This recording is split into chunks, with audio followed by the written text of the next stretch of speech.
ओम शांति।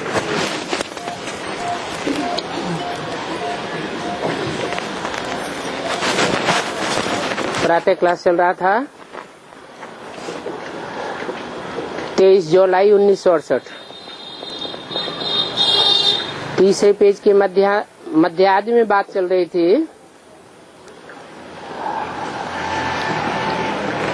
तुम जानते हो कि शंकर ने कोई अमर कथा पहाड़ों पर नहीं सुनाई। शास्त्रों में लिख दिया है पहाड़ों पर कथा सुनाई। वास्तव में ऊंची स्टेज की बात है। निराकारी ऊंची स्टेज में जब पहुंच जाते हैं तभी सच्ची कथा सुनाते हैं, और शंकर नहीं सुनाते हैं।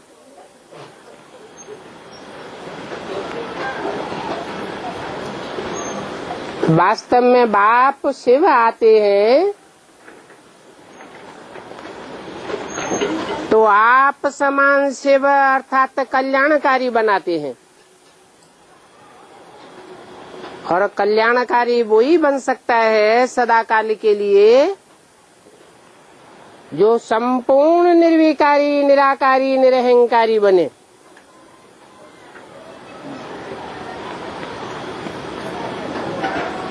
शास्त्रों में कहते हैं शंकर ने पार्वती को अमर कथा सुनाई। अब कोई एक पार्वती को अमर कथा सुनाई होगी क्या? वहाँ चित्र रख देते हैं शिव का।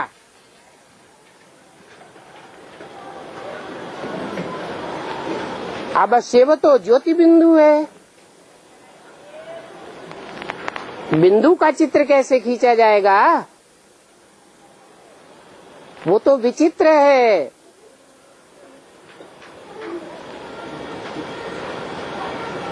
चित्र तो तब खींचा जाता है जब इस सृष्टि पर आकर के कोई मुकर्रर रथ में प्रवेश करते हैं।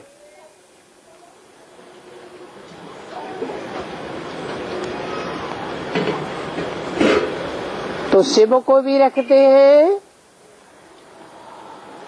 और शंकर पार्वती का भी चित्र बनाते हैं। और चित्र तो चरित्र की यादगार होती है। चरित्र तभी किया जा सकता है जब साकार में कोई चैतन्य चित्र हो।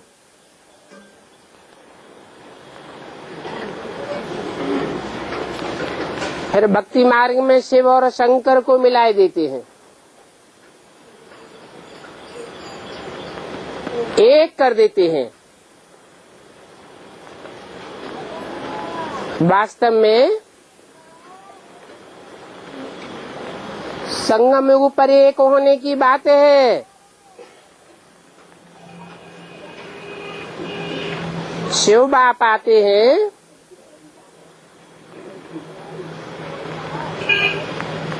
तो नंबरवार पुरुषार्थ अनुसार पुरुषार्थ कराते हैं। जो अव्वल नंबर में पुरुषार्थी आत्मा जाती है उसको कहा जाता है कि बाप ने आप समान बनाया। निराकारी निर्विकारी निरहंकारी बनाया।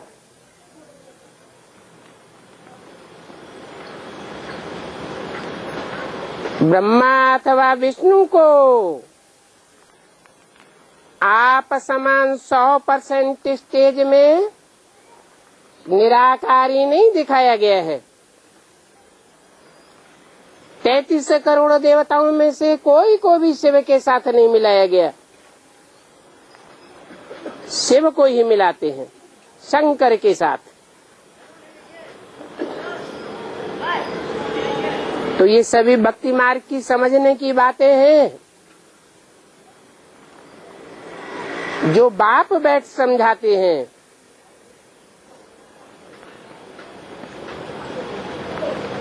समझने वाले ब्राह्मण हैं, ब्रह्मा की औलाद। वो कोई समझाने वाले नहीं है। समझाने वाला एक ही है।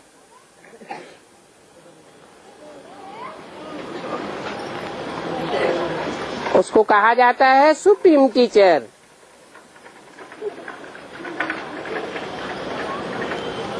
वो सुप्रीम टीचर बाप कहते हैं, अभी तुमको भक्ति का नाम भी नहीं सुनना है, क्योंकि भक्ति मनुष्य गुरुओं ने सिखाई है। भक्ति में सिर्फ सुनना सुनाना होता है, समझना और समझाना नहीं होता। भक्ति तुम्हारी बुद्धि का ताला बंद कर देती है। इसलिए कहते हैं कि भक्ति का नाम भी नहीं सुनो। ऐसे नहीं कि मुसलमानों की तरह कान बंद कर देना है, नहीं। बल बाप कहते हैं कि कान बंद नहीं करना है, सुनना तो है, परंतु एक बाप को पहचान करके एक बाप की बातें सुनना है। बाप की बातों से सच्चाई को टैली करके सुनना है। तो कान बंद नहीं करना है।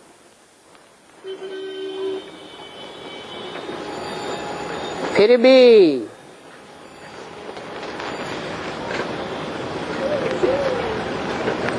जो जन्म जन्मांतर की भक्त टाइप की आत्माएं होंगी, वो कान बंद कर लेंगी।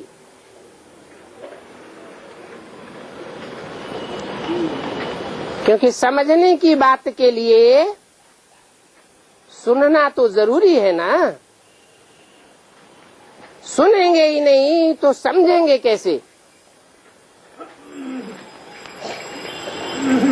हाँ, इतना समझना है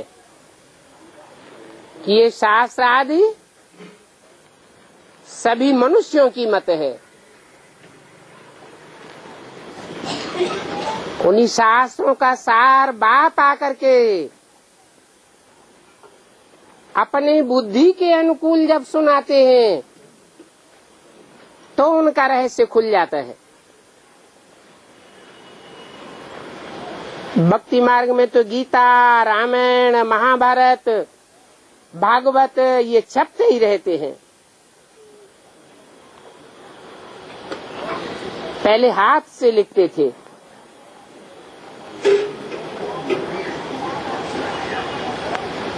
अभी छापे का अक्षर छोटा छोटा होता है। गुरु ग्रंथ साहब भी हाथ का लिखा हुआ कितना छोटा था, फिर उसे भी बड़ा बनाई दिया। महाभारत ग्रंथ कितना छोटा था, फिर कितना बड़ा बनाई दिया है।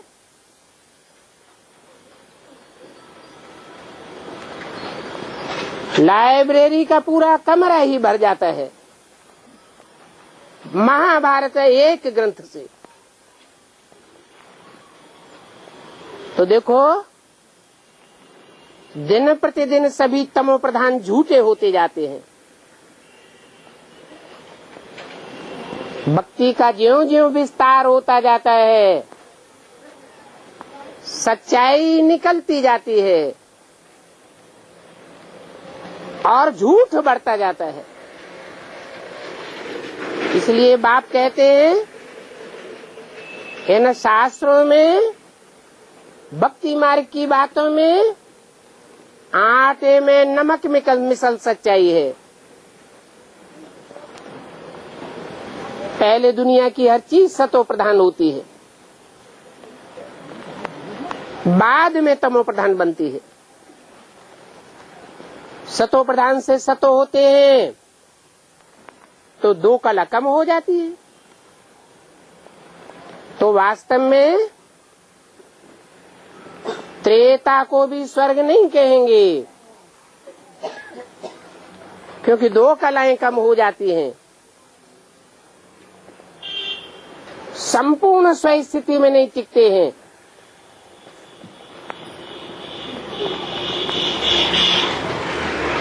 दो कला नीचे उतरने से कुछ न कुछ देभान चढ़ जाता है। परंतु तुम बच्चों को तो बाप अभी आते हैं संपूर्ण स्वर्गवासी बनाने के लिए, तो इसके लिए तुम्हें प्रैक्टिस कराई जाती है। स्वर्गवासी बनना है तो संपूर्ण स्वस्थिति को प्राप्त करना है, स्वस्थिति में टिकना है। बाबा जानते हैं ब्राह्मण कुल, सूर्यवंशी, चंद्रवंशी, अभी तीनों वंश की स्थापना हो रही है।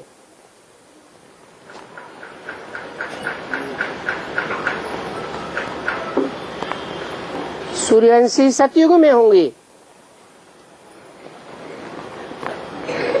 चंद्रवंशी टोटल त्रेता में होते हैं। अभी तुम ब्राह्मण हो, ब्राह्मण पढ़ाई पढ़ते हैं, ब्रह्मा के मुख से पैदा होते हैं।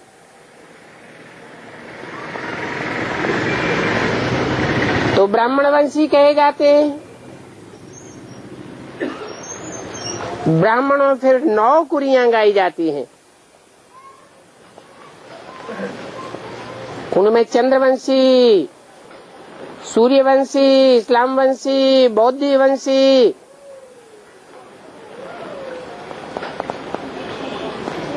नौ प्रकार के कुल हो जाते हैं।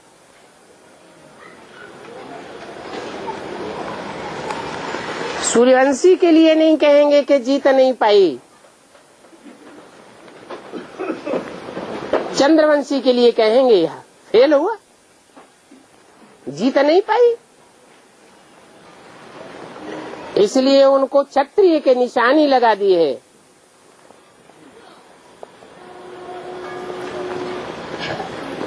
अभी तुम सब क्षत्रिय हो, माया से युद्ध करते करते हार जाते हो तो क्षत्रिय हुए ना। फिर आखिरी इन माया पर जीत भी पाते हो। जीत पाने वाले भी नंबरवार पुरुषार्थ अनुसार हैं। जीत पाते हैं तो सूर्यवंश में चले जाते हैं। जो कम मार्क्स से पास होते हैं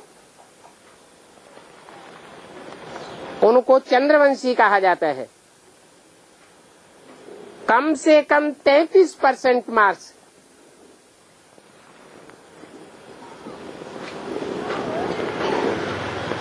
और उससे भी कम तो फिर और वंशों में कन्वर्ट हो जाते हैं। इस्लाम वंशी, बौद्ध वंशी, क्रिश्चियन वंशी, तो कहेंगे कि माया पर जीत नहीं पाई।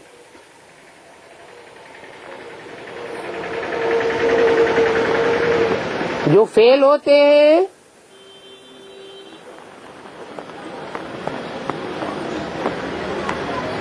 उनको बाण आदि दिखाए हैं।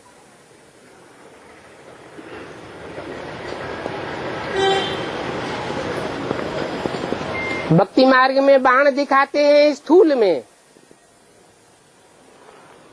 धनुष दिखाई देते हैं। वास्तव में बाप कहते हैं इस अविनाशी पढ़ाई का कभी विनाश नहीं होता है। जो भी पढ़ाई पढ़ने वाले ब्राह्मण हैं भले फेल हो जाते हैं, इस जन्म में प्राप्ति नहीं कर पाते, तो अगला जन्म उन्हें फिर ब्राह्मण का मिलता है और पूर्व जन्म की प्रारब्ध ज्ञान की ले जाते हैं।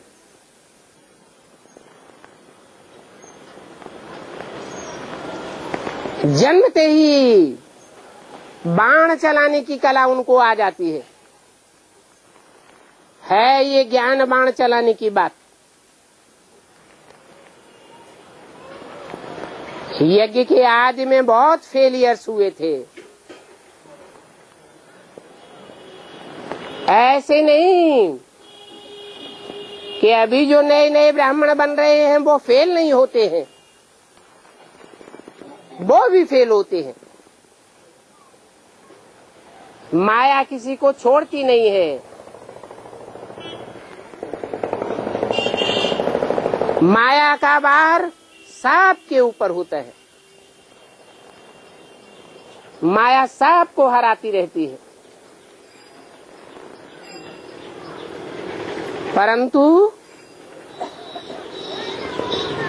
जो हिम्मते बच्चे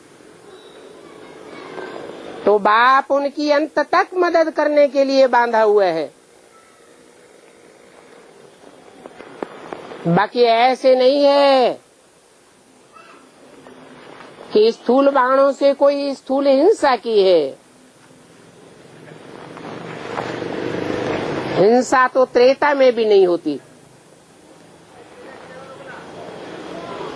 सतयुग में तो होते ही हैं देवताएं 16 कला संपूर्ण।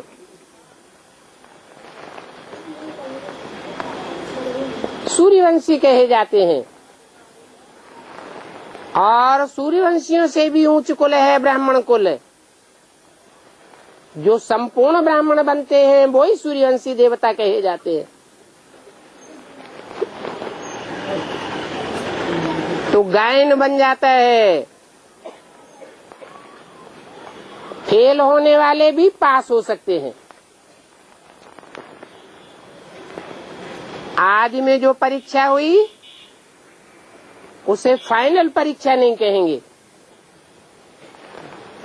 अभी भी जो ब्राह्मणों में परीक्षाएं हो रही है माया की, उनको फाइनल परीक्षाएं नहीं कहेंगे। अभी वो समय जल्दी आने वाला है जबकि फाइनल परीक्षाएं होने वाली हैं।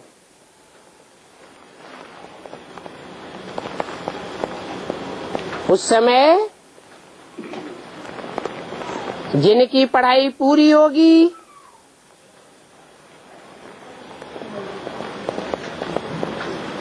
वो पास हो जाएंगे, फेलियर की लिस्ट में नहीं जाएंगे, सिर्फ पास होंगे। तो कम से कम सूर्यवंशी प्रजा में आ जाएंगे और अच्छी पढ़ाई पढ़ेंगे तो राजघराने में आ जाएंगे, और भी अच्छी पढ़ाई पढ़ेंगे तो राजघराने की आत्माओं के बीच में राज्य अधिकारी बन जाएंगे। राज्य अधिकारी भी ऊंचे से ऊंचे होते हैं, जैसे मिलिट्री में रैंक होते हैं अधिकारियों के, ऐसे रैंक बन जाते हैं।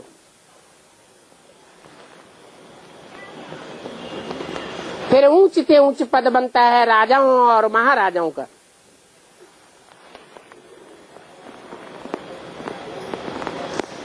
राम राज्य कहा जाता है।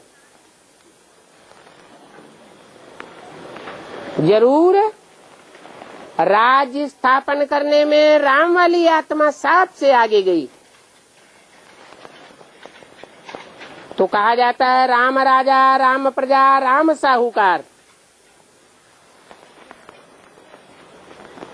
संगम युग में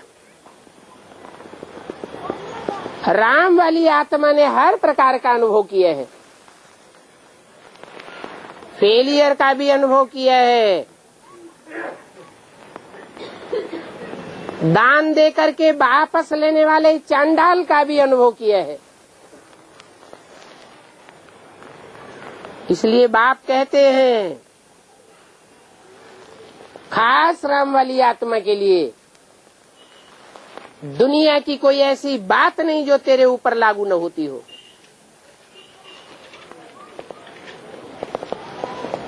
ऊंच ते ऊंच पद भी वही पाता है और नीच ते नीच पद भी वही पाता है।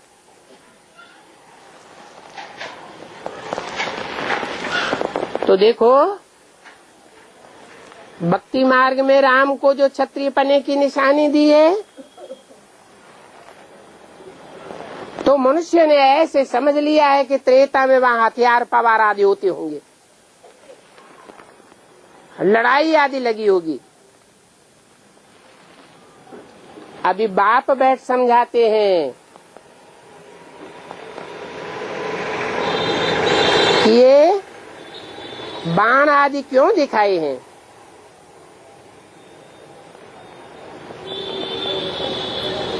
ईश्वरीय पढ़ाई में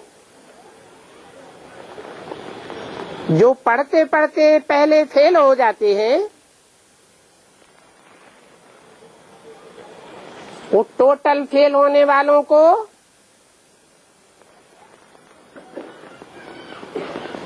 बाप की ओर से ये वर्षा मिल जाता है।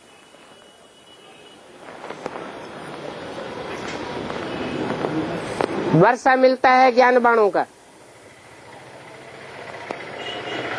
पुरुषार्थ रूपी धनुष का।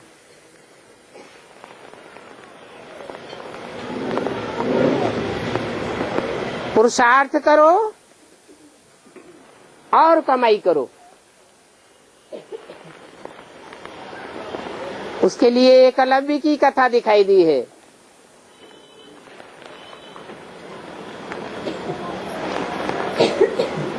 सरेंडर्ड वर्ग में रह करके तो पुरुषार्थ नहीं कर सकते।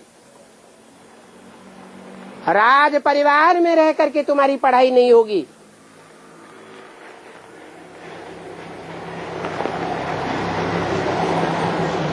परंतु बाण आदि मिले हुए हैं, उनसे पुरुषार्थ की कमाई कर सकते हो। ऐसे नहीं कि पांडवों को ही बाण मिलते हैं, शक्तियों को भी कटारी आदि दिखाई जाती है।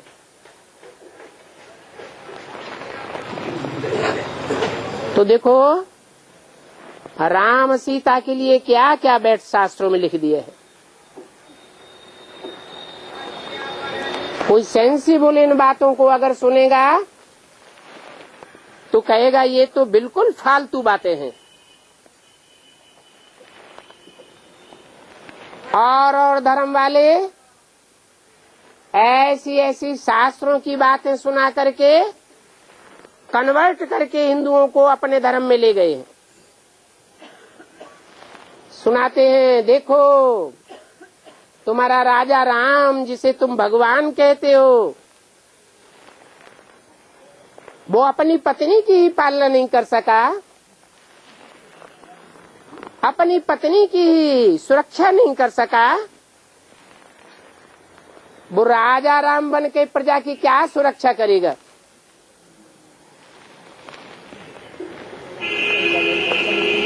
हिंदू बेचारे धर्म भ्रष्ट होते चले गए।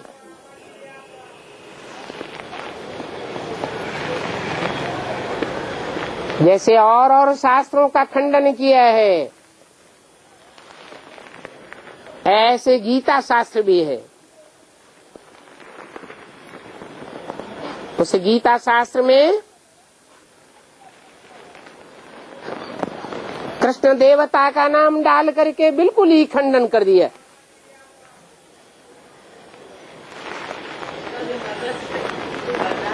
अरे भगवान आते हैं तो मनुष्य को देवता बनाते हैं। मनुष्य से देवता बनाने का भी तो कोई नियम कानून होगा ना। उस नियम कानून का नाम शासन करने की श्रेणी का नाम गीता रखा गया है। भगवान की सुनाई हुई गीता है, भगवान की रची हुई गीता है। गीता नंबर 1 शास्त्र है।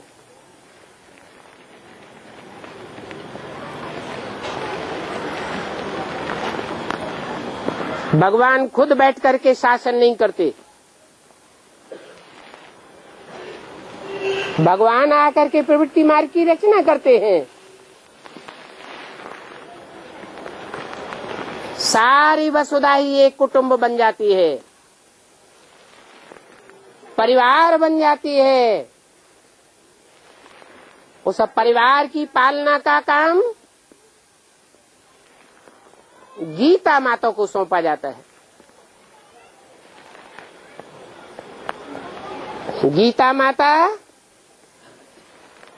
सारे विश्व रूपी परिवार की पालना करती है, पूरे परिवार का शासन करती है। इसलिए गीता को सर्वशास्त्रमयी शिरोमणि कहा जाता है। और बाइबल, कुरान आदि धर्म ग्रंथ दुनिया की लिमिट में आई हुई जनरेशन को कंट्रोल कर पाते हैं,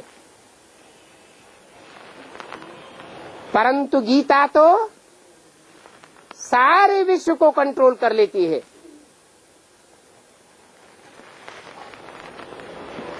इसलिए सभी धर्म वाले गीता का प्रचार प्रसार करते हैं।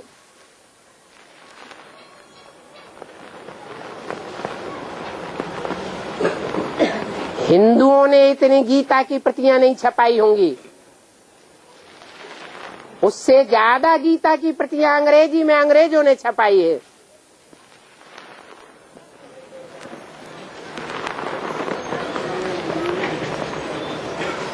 तो गीता सर्वशास्त्र शिरोमणि गाई हुई है, सब शास्त्रों का माई बाप है।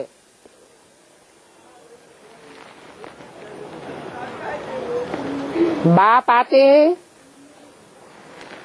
तो ऐसी गीता माता का आकर के परिचय देते हैं।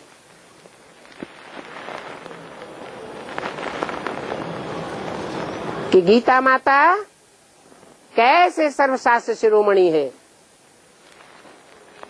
और कब शिरोमणि बनती है। मनुष्य गुरुओं ने तो कृष्ण बच्चे का नाम डाल करके गीता का मान मर्तबा ही खलास कर दिया, नहीं तो सारी दुनिया गीता को सर्वश्रेष्ठ समझती। तो बाप आकर के अपना परिचय भी देते हैं और अपनी प्रथम रचना गीता माता का भी परिचय देते हैं। रचना के आज मध्य अंत का भी परिचय देते हैं।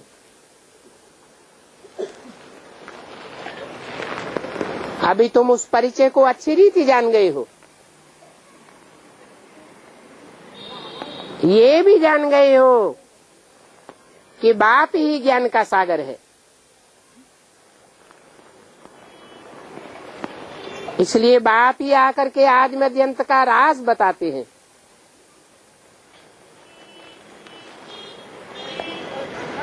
ये बेहद का बाप है, बेहद के बच्चों पर लव रहता है। ऐसा लव रहता है जो हद के बाप का लव कभी भी हो नहीं सकता। इतना लव करते हैं कि 21 जन्मों के लिए अखंड सुखदायी बना देते हैं। किसको? बेहद के बच्चों को। वो बेहद के बच्चे कितने जन्म लेने वाले हुए? पूरे 84 जन्म, जिनमें से 21 जन्म सदा सुखी रहते हैं। बाकी जो कम जन्म लेने वाले हैं, वो 21 जन्म का सदा सुख पाते भी नहीं है।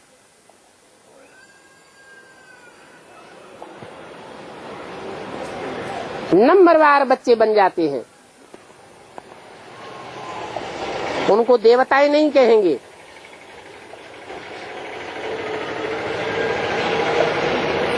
देवता कहा ही उनको जाता है जो अपनी संपूर्ण ब्राह्मणत्व की स्टेज पर पहुंच करके किसी से लेने की इच्छा नहीं करते, देने की इच्छा करने वाले होते हैं, दाता होते हैं। दाता के बच्चे भी दाता होते हैं। भगवान को दाता कहा जाता है, सुख शांति का दाता कहा जाता है। वो देवताई बच्चे किसी से सुख और शांति मांगने वाले नहीं होते हैं, दूसरों को सुख शांति देने वाले होते हैं।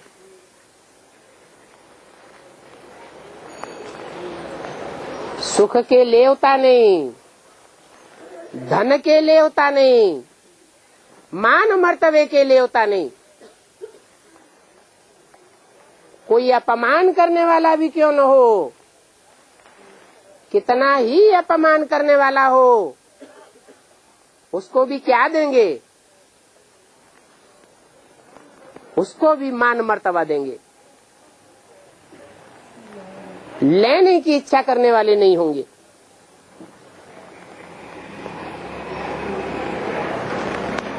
देवता बनाने वाला है बाप। वो बाप पढ़ाई ही पढ़ाते हैं, इच्छा मात्रम अविद्या। इस दुनिया की कोई भी प्राप्ति करने की इच्छा नहीं करनी है। जानते हैं इस दुनिया में जो कुछ भी इन आंखों से दिखाई पड़ता है वो सब भस्म होने वाला है।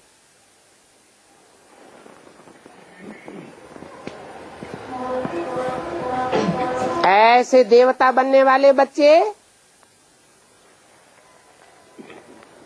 संसार की 500-700 करोड़ मनुष्य आत्माओं को कितने लवली लगते होंगे। उनको बनाने वाला बाप भी लवली है। लवलीएस्ट है जो तुम बच्चों के लिए 21 जन्मों के लिए सभी प्रकार के दुख दूर कर देते हैं। हद का बाप तो सभी को होता है। सतयुग में 21 जन्मों का वर्षा लिया हुआ है सभी का।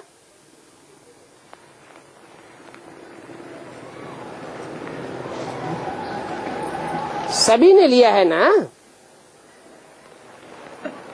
वहाँ सुख का वरदान मिल जाता है, दुख का नाम निशान नहीं होता है।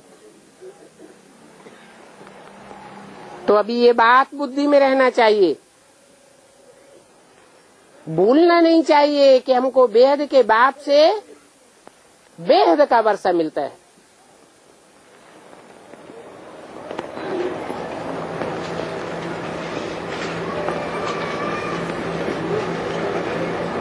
ऐसा वर्षा प्राप्त करने के लिए कोई ज्यादा मेहनत करने की भी दरकार नहीं है। सिर्फ दूसरों को मुरली सुनानी है।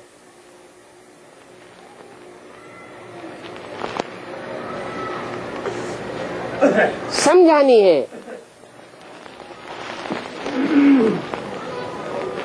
फिर भी कोई कोई बुद्धू बच्चे ऐसे हैं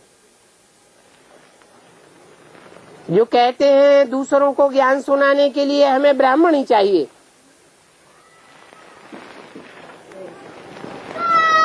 ब्राह्मणी के बगैर हमको धारणा नहीं होती है। बाप कहते हैं, अरे सत्यनारायण की कथा तो तुम जवानी याद कर लेते हो, तो झूठी कथा याद कर लेते हो, और मैं आकर के सच्ची कथा सुनाता हूँ, ये तुम कोई को नहीं सुना सकते। ये तो बहुत सहज कथा है, और ये एक ही कथा रोज समझाता रहता हूँ। फिर भी बच्चे सत्य चित्त आनंद को भूल जाते हैं, झूठ का सहारा पकड़ लेते हैं, सत्यनारायण को भूल जाते हैं, कथा भी भूल जाते हैं। इतने पत्थर बुद्धि है जो तुम कोई को समझाए भी नहीं सको।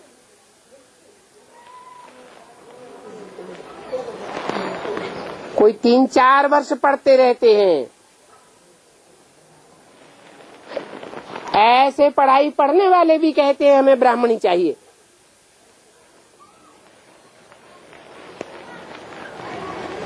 हमको धारणा नहीं होती है। अरे तुम अलफ को याद नहीं कर सकते हो, इतने पत्थर बुद्धि बन गए हो, सिर्फ अलफ को याद करना है। इसमें ब्राह्मणी आकर के क्या करेगी?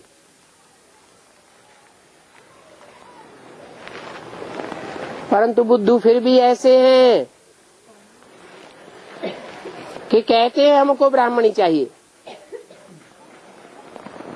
ओम शांति।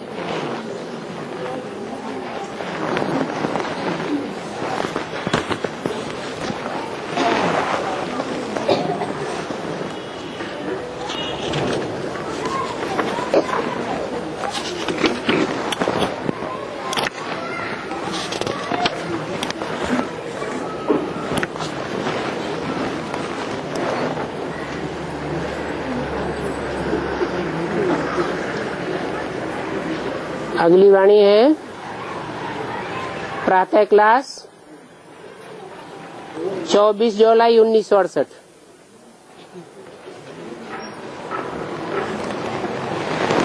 आज बच्चों को रखड़ी बंधन के ऊपर समझाते हैं।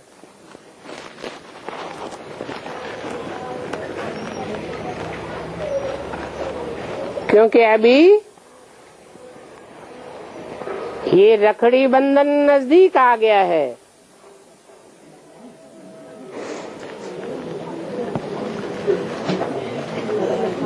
बच्चे जाते हैं रखड़ी बांधने के लिए।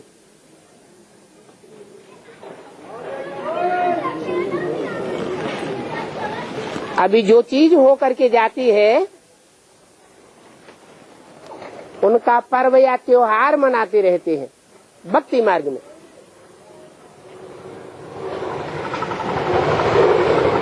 जरूर संगम युग में तुम ब्राह्मण बच्चों ने ये रखड़ी के बंधन में मनुष्यों को बांधा है,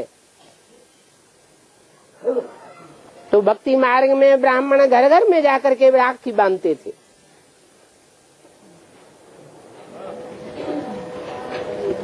ये पहले की बातें हैं।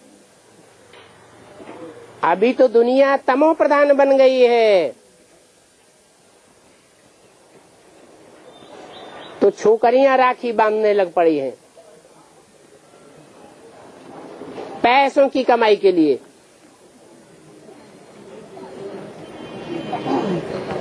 ये भी किस समय की शूटिंग है?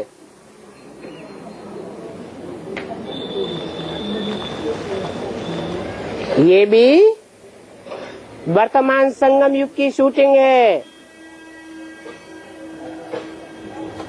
पहले पहले ब्राह्मण ही राखी बांधता है।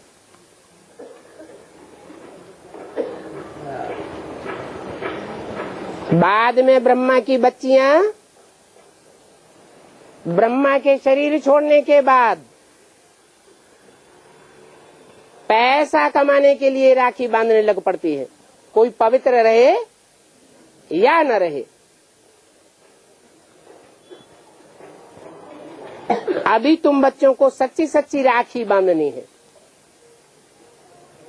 सारी दुनिया के मनुष्य मात्र को पवित्रता की रक्षा के बंधन में बांधना है। बच्चों को मालूम है कि आज से पहले 5000 वर्ष तुमने ये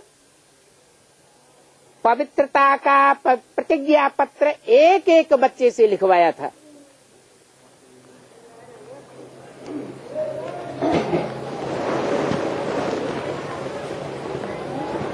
इस प्रतिज्ञा पत्र को बहुत नाम दिए जाते हैं। निश्चय पत्र नाम दे देते हैं, प्रतिज्ञा पत्र नाम देते हैं,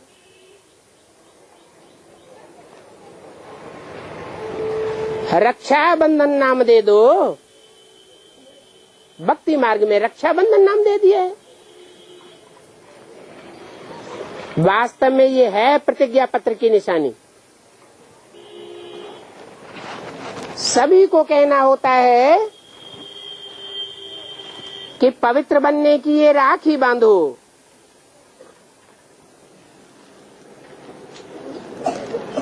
ये रक्षा का सूत्र हाथ में बांधा जाता है।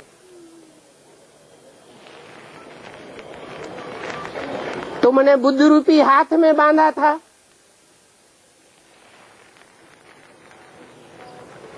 भक्ति मार्ग में स्थूल हाथ में स्थूल राखी बांधने लग पड़े हैं। तुमने तो उनकी बुद्धि को बांध लिया था, बुद्ध रूपी हाथ को बांधा था पवित्रता के बंधन में। ये भी समझते हो कि पवित्र दुनिया तो सतयुग के आदि में ही होती है। अभी सतयुग का आदि आने वाला है।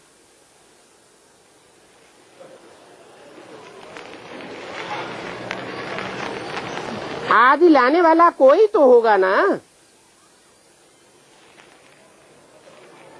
एक बाप तो अकेला कुछ नहीं करता है। बाप अपने बच्चों से ये कार्य कराते हैं। तो इस पुरुषोत्तम संगम युग पर ही रखड़ी का पर्व शुरू हुआ है, जो भक्ति मार्ग में मनाया जाएगा। जब भक्ति शुरू होगी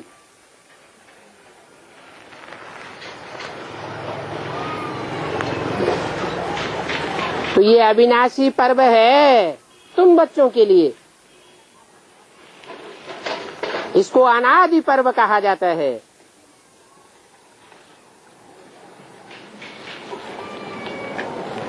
वो अनादि पर्व भी कब से शुरू होता है?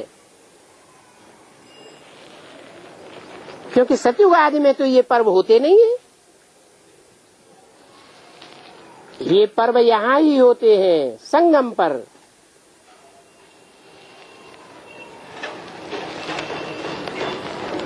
जो प्रैक्टिकल बातें यहाँ संगम युग पर होती हैं,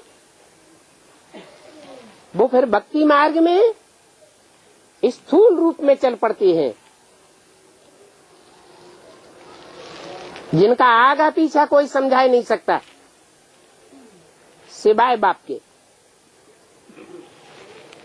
और सतयुग में तो कोई त्योहार होते भी नहीं है।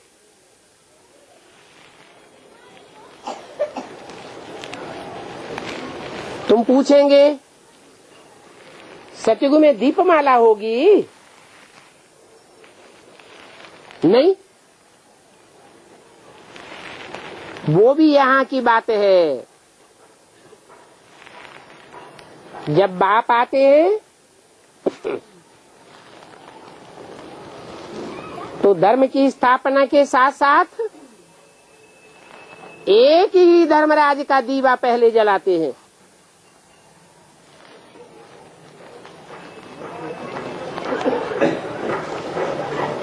जिस साकार तन में आते हैं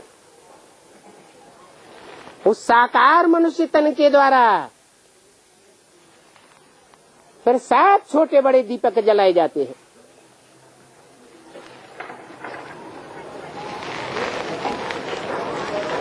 तो यहाँ की यादगार वहाँ भक्ति मार्ग में चलती चली आई है।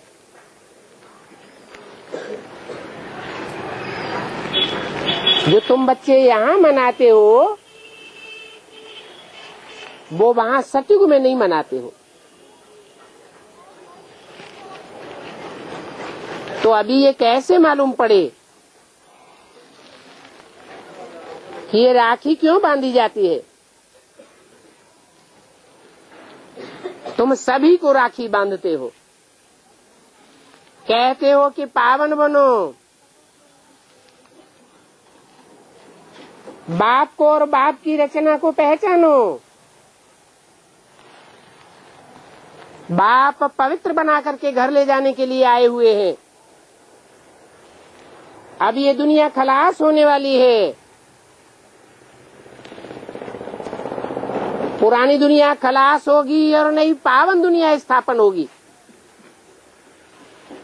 पावन दुनिया में वो ही जा सकेंगे जो पवित्रता की राखी बांधेंगे। तो तुम सबसे प्रतिज्ञा पत्र लिखवाते रहते हो,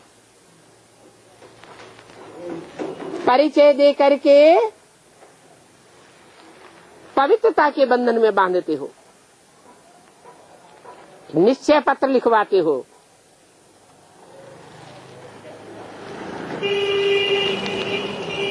त्रिमूर्ति के चित्र में भी लिखा हुआ है, ब्रह्मा द्वारा पावन दुनिया की स्थापना होती है।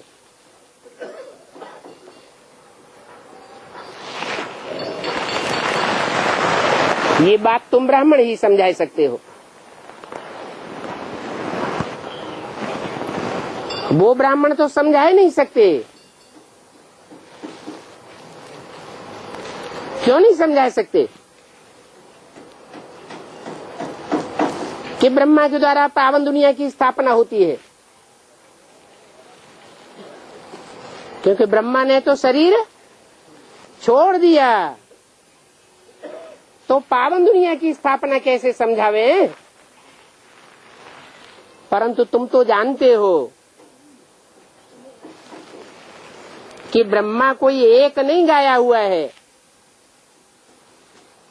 ब्रह्मा को चतुरानन कहते हैं, पंचानन कहते हैं। कोई न कोई मुख से कार्य करते रहते हैं।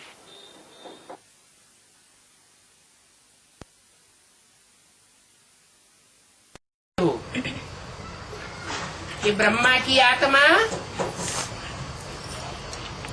अभी भी संपन्न नहीं बनी है, अभी भी पुरुषार्थ करती रहती है।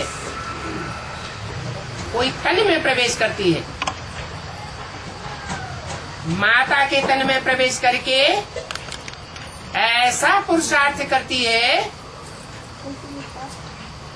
जो ब्रह्मा की भी पूजा की जाती है, जगदम्बा के रूप में। नहीं तो दाढ़ी मूछ वाले ब्रह्मा की पूजा नहीं होती है।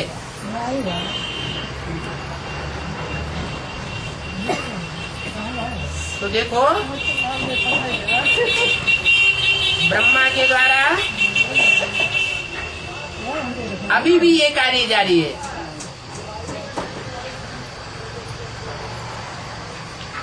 बच्चों से प्रतिज्ञा पत्र लिखवाया जाता है।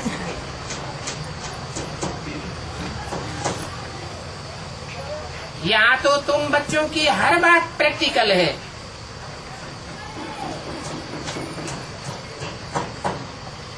वो ब्राह्मणों की प्रैक्टिकल बातें नहीं है। यहाँ की प्रैक्टिकल बातें फिर भक्ति मार्ग में त्योहार के रूप में मनाई जाती है। तो कहेंगे अभी है ज्ञान मार्ग का समय, तुम बात को गहराई तक समझते हो और दूसरों को समझाते हो। तुम बच्चों को अगर कोई भक्ति मार्ग की बात सुनावे तो उनको समझाना चाहिए कि हम अभी ज्ञान मार्ग में हैं। ज्ञान माना ही जानना। हम हर बात का आगा पीछा जानते हैं। कोई काम क्यों करना चाहिए, क्यों नहीं करना चाहिए, हमको जानकारी है।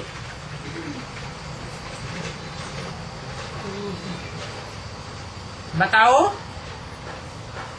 कि सच्चाई की जानकारी देने वाला सत्य बाप एक ही है। वो हमको सच्ची बात सुनाए रहे हैं और सच्चाई सुना करके सचखंड की स्थापना कर रहे हैं। सचखंड कहो, सतयुग कहो, वहां सब निर्विकारी होते हैं।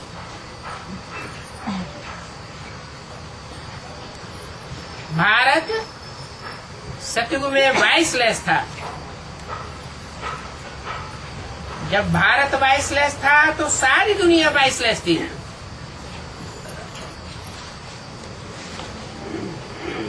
सिर्फ भारत को वाइसलेस बनाने से सारी दुनिया वाइसलेस बन जाती। विकारों का नाम निशान खलास हो जाता है।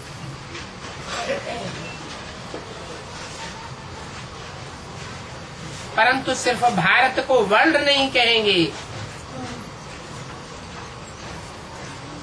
इस वर्ल्ड में भारत एक खंड मात्र है। इसलिए ब्राह्मण लोग जब प्रतिज्ञा कराते हैं, संकल्प दिलवाते हैं, तो श्लोक पढ़ते हैं, भारत खंडे जम्बूद्वीपे। जैसे और धर्म खंड है, वैसे भारत भी एक खंड है। और खंड विनाशी खंड है,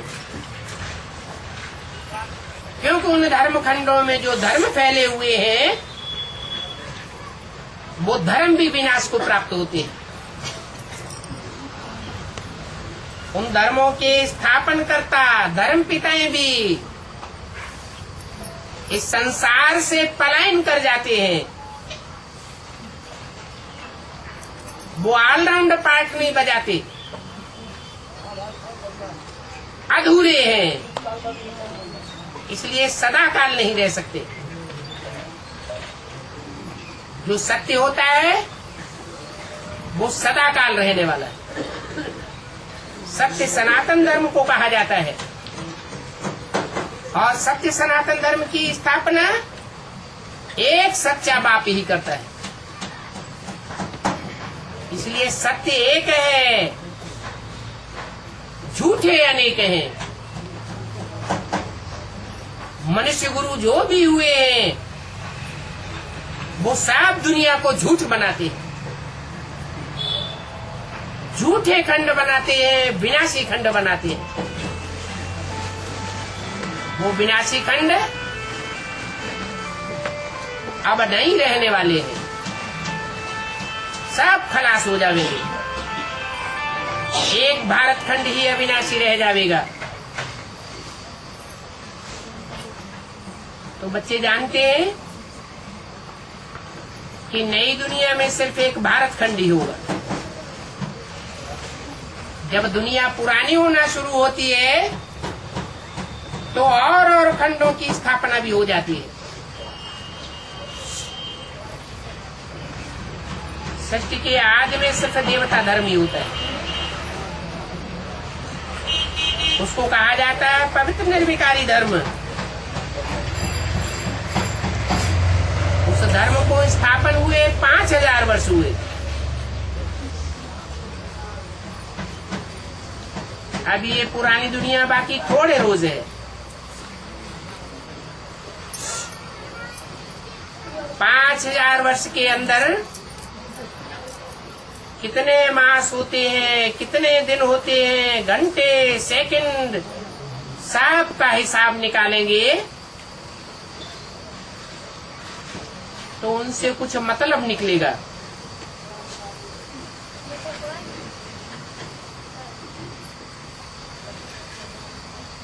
परंतु ये डिटेल की बातें हैं।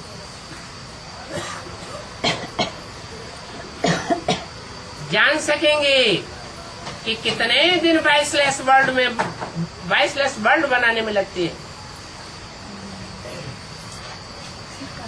टाइम तो लगता है ना। यहाँ इस दुनिया में भी कितना पुरुषार्थ करते हैं पवित्र बनने के लिए, परंतु बच्चे फिर भी अनुभव करते हैं कि हम पवित्र नहीं बन सकते। तो ब्राह्मणों का ये सबसे बड़ा उत्सव है। कौन सा है?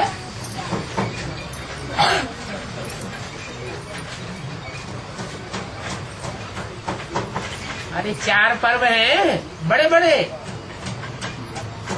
उनमें ब्राह्मणों का उत्सव कौन सा है? रक्षाबंधन। तो ब्राह्मणों को प्रतिज्ञा करनी चाहिए। सिर्फ कागज पर लिख करके प्रतिज्ञा नहीं करनी चाहिए, दिल से प्रतिज्ञा करनी चाहिए। बाबा हम पवित्र बनकर जरूर दिखावेंगे। इस प्रकार ये उत्सव सबसे बड़ा समझना चाहिए। सभी पुकारते भी है परमपिता।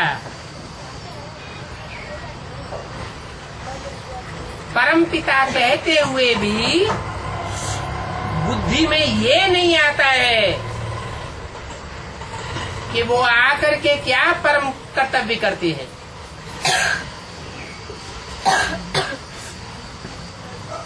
अभी तुम बच्चे जानते हो, समझते हो कि परमपिता आते ही हैं जीवात्माओं को ज्ञान देने के लिए।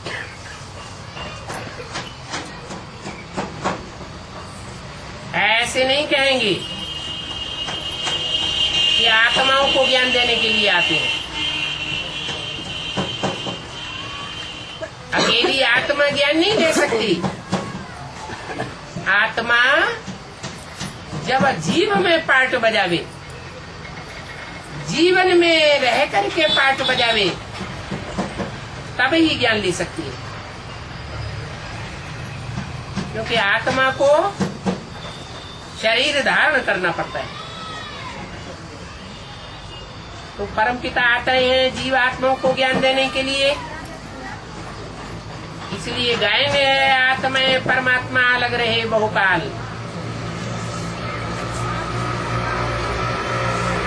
ये सुंदर मेला इस अविनाशी संगम युग पर एक ही बार होता है। इसको कुंभ का मेला भी कहा जाता है। कुंभ अर्थात घड़ा। इसलिए भारत में कोई भी अनुष्ठान करते हैं, पंडितों को बुलाते हैं तो घड़े का पूजन कराते हैं, कलश पूजन। ये घड़ा किस बात की निशानी है?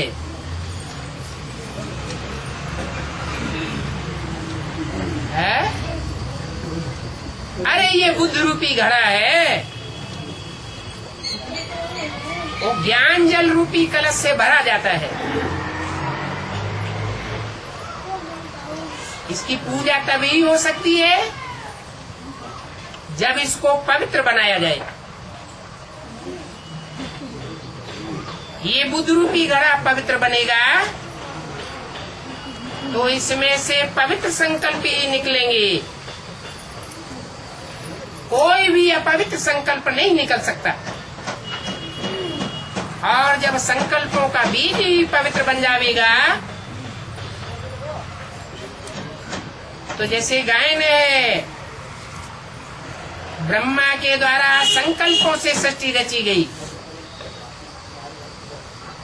तो ऐसे ही हर ब्राह्मण के बुद्ध रूपी घड़े से अपने अपने 84 जन्मों की सृष्टि रची जाती है।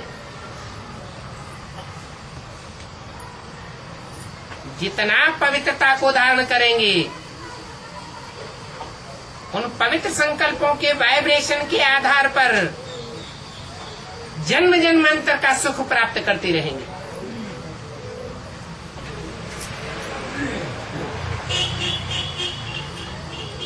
ये बुद्ध रूपी घड़े की पूजा होती है। पूजा पवित्र की दिखाई जाती है।